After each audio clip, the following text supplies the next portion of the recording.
dès ton arrivée, quelles sont les démarches que tu vas faire? Qu'est-ce que tu seras amené à faire concrètement dès ton arrivée? Et qu'est-ce qu'il faut savoir et tout? Dans cette vidéo, je vais essayer de t'expliquer tout ça en détail. Avant de commencer, juste 5 secondes pour juste t'abonner, gros pouce bleu et laisser un commentaire si tu veux. Donc, je continue. Donc, dès que tu viens d'arriver, il faut savoir, à partir de l'aéroport, ils vont cacheter ton visa. Et tu sais que dans ton passeport, ils t'ont laissé un petit document qui te dit, dans les 3 mois dès ton arrivée, il faut essayer de valider ton visa et tout. Donc, quand tu arrives, tu as pratiquement 4 ou 5 grandes choses à faire. Donc, l'ordre va dépendre de tes dispositions et tout, mais c'est pas forcément de le faire dans l'ordre précis qu'on va te dire. Mais quand tu viens, il faut savoir que tu dois créer un compte bancaire, t'inscrire, valider ton visa, payer la CVEC, faire la sécurité sociale, faire la CAF. Donc, ce sont à peu près 6 choses. Trouver un logement, ça fait 7 choses. Donc, quand tu viens, concrètement, moi, ce que je te conseille personnellement, dès que tu viens, essaye de créer un compte bancaire. On est en France, tout se fait via en ligne et par une carte bancaire. Si tu veux payer quelque chose, le liquide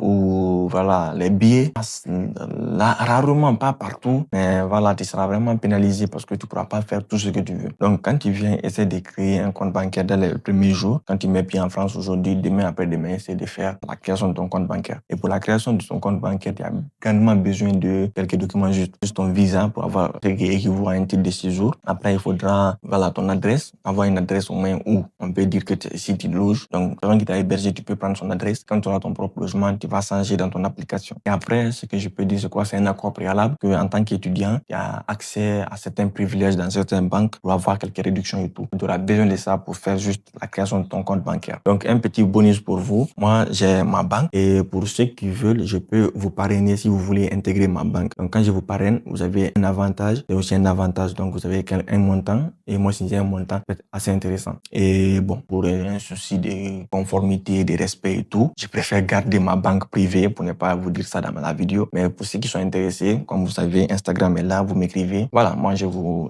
partage un peu le lien. Je vous dirai ma banque. Même ce que je sais, ma banque, elle a vraiment quelques avantages côté étudiant, que la gestion de tout est gratuit et tout. Il y a quand même des avantages en tant qu'étudiant et tu vas pas payer, on va dire, le loyer de ton compte chaque mois. Donc ça, c'est côté compte bancaire. Après le compte bancaire, il faudra t'inscrire à l'université. Et comme tu as une carte bancaire, ou même si tu n'as pas, il faudra quand même t'inscrire à temps si tu es venu à peu près en retard. Et à travers ça, il faudra payer la CVEC. La CVEC, c'est à peu près ce que tout étudiant paye ici en France pour contribuer à la vie étudiante. Donc si tu payes ça, tu vas maintenant pouvoir t'inscrire. Mais sans payer la CVEC, tu peux pas t'inscrire. Il faut savoir que c'est primordial. Pour payer la CVEC, il faut juste que tu te rendes à ton université et le CROUS de ton université va t'envoyer le lien à partir de mes services étudiants. Pour ceux qui connaissent, et si tu connais pas, va simplement à l'école ou à ton université, les explique que tu es venu pour t'inscrire, mais tu n'as pas encore payé la CVEC. Comment tu vas faire? Ils vont t'expliquer, tu vas payer et à partir de là, maintenant, tu vas t'inscrire. Mais il faut savoir que c'est fait en ligne. Donc, si tu n'as personne et tu n'as pas de compte bancaire, il faudra déjà avoir un compte bancaire pour pouvoir t'inscrire. Mais si tu as quelqu'un, la personne peut payer, après tu vas le rembourser après. Donc, après, c'est pour t'inscrire. Et entre-temps, si tu veux, tu peux valider ton visa. Mais le visa, c'est pendant 3 mois. Donc, personne n'est bête pour venir rester 3 mois sans valider son visa. Sinon, c'est risqué. Donc, dès que tu viens, quand tu as le temps et que tu as un compte bancaire et tout,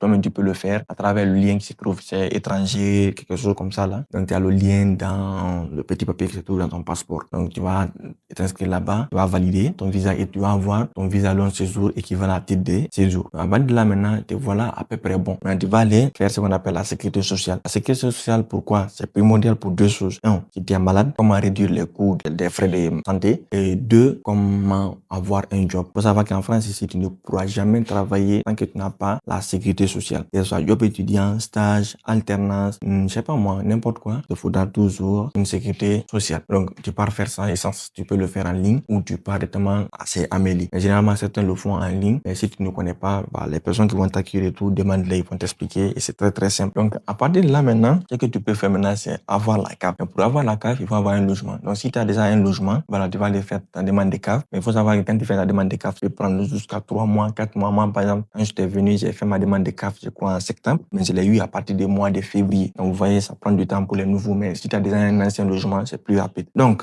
à partir de là maintenant, si tu as la CAF, c'est bon. Et tu peux aussi trouver un logement. Par exemple, si tu viens d'arriver et tout, tu n'as pas de logement, à travers les gens qui t'ont accueilli et tout, tu peux facilement trouver un logement dans je sais pas, dans une agence immobilière ou voilà, dans un logement privé. Tu peux facilement trouver un logement. Donc, c'est comme ça que ça se passe. Donc, en gros, ce sont les grandes choses que tu as à faire, que tu seras amené à faire. Trouver une carte bancaire, créer ton compte bancaire, c'est normal. Et moi, je peux te parrainer si tu es intéressé. Après, trouver ton logement si tu n'as pas encore, c'est très important. T'inscrire et en payant la CVEC en même temps, faire la CAF et la sécurité sociale. social. Après, quoi d'autre? Valider ton visa. Donc, à peu près, ce sont les grandes choses que tu seras amené à faire dès ton arrivée. Et après ça, bah, moi, je pense que c'est tout, hein. Donc, tout le reste là maintenant, c'est à toi de voir quand tu as ton logement, si tu veux acheter tant, tu veux faire ci, tu veux faire pas de voir quand même. Et quand tu viens aussi, petit bonus, essaie d'acheter les habits de fraîcheur là rapidement. Et quand l'hiver arrive, ça peut avoir tendance à un peu être cher et tout. Donc, ça peut être intéressant de faire ça à temps. Donc, j'espère quand même que la vidéo, elle t'a plu et elle t'a aidé parce que moi, voilà, c'est ce que j'avais à dire. Je pense qu'il y a beaucoup d'étudiants qui m'ont posé ces questions. Et voilà, les gens se disent un peu dans mes vidéos, il faut commencer à parler rapidement et tout, que voilà, on est pressé et tout. Donc, j'essaie de faire de mon mieux, mais il faut comprendre aussi que c'est pas facile de parler rapidement parce que ça ne vient pas, ce n'est pas écrit pour que je le dise. Donc, des fois, j'ai réfléchi, ça prend du temps, mais j'essaie de m'améliorer et